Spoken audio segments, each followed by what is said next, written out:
aux claquettes, en fait, c'est après avoir découvert le film avec Gregory Hines qui s'appelait Tap Dance.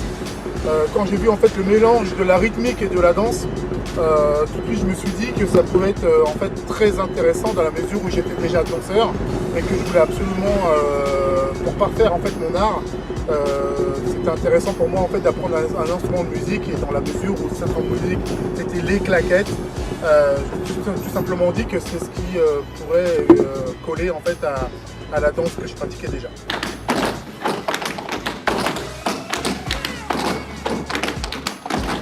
Parallèlement, le fait d'apprendre la danse et un instrument de musique, il a fallu que je fasse un choix pendant quelques années qui était d'abord d'apprendre à faire de la musique avant de l'associer à ma danse.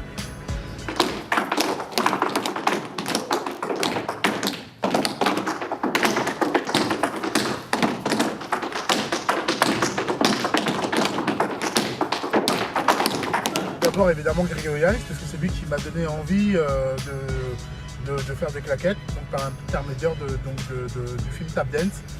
Et évidemment, quand j'ai commencé à avancer, quand j'ai avancé dans cet art, j'ai découvert d'autres danseurs tels que Sandman Sims, Sammy Davis Jr., Bunny Briggs, mais celui dont j'admire le plus, en tout cas ses rythmes, c'est Steve Kondo.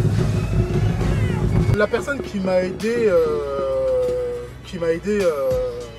donc dans mon art, c'est évidemment celle qui m'a appris à faire des claquettes, qui est Isabelle Tonnerre, qui a été en fait un élément déclencheur en fait dans mes rythmes, puisque mis à part le fait de m'apprendre les pas techniques des claquettes, elle m'a surtout donné une vraie orientation concernant cet art, et ça a été la première personne en fait à m'encourager à continuer en fait dans cet art.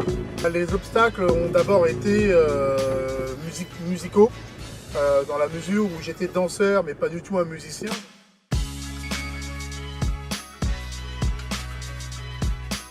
Puis le deuxième obstacle, en tout cas si je peux l'appeler ainsi, qui m'a surtout porté, qui a surtout été un problème pour moi, ça a été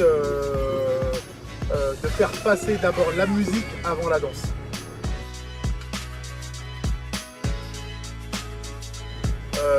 Non, je n'ai pas le soutien de ma famille, j'ai jamais eu le soutien de ma famille, mais je pense tout simplement que quand on est artiste et qu'on croit en quelque chose, moi je crois en claquettes, je crois en rythme.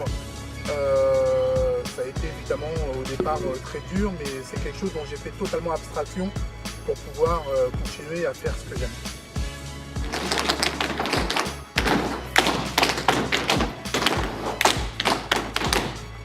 Pour mon inspiration, j'ai dû vraiment parcourir les vidéos, notamment sur des sites tels que YouTube, ce qui me donnait une grande inspiration et ce qui me donnait aussi une capacité d'écoute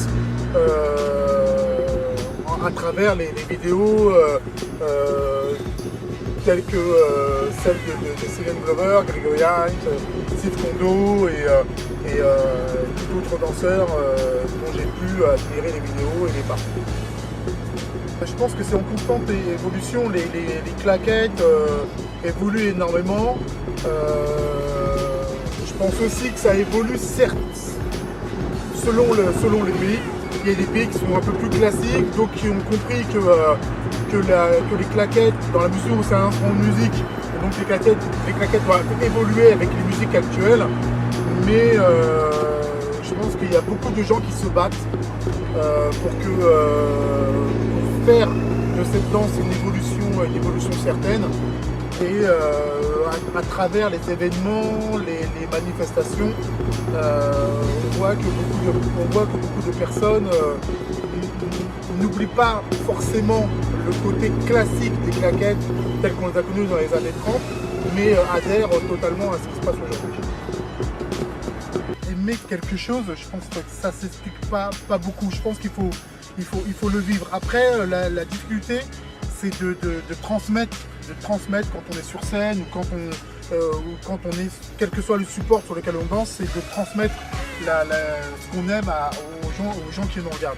Le fait d'être totalement libérateur du rythme, bon, en tout cas c'est quelque chose qui m'apporte beaucoup en tant qu'artiste. Donc on est déjà très cloisonné et les claquettes permettent, en tout cas me permettent de sortir un peu de cet emprisonnement.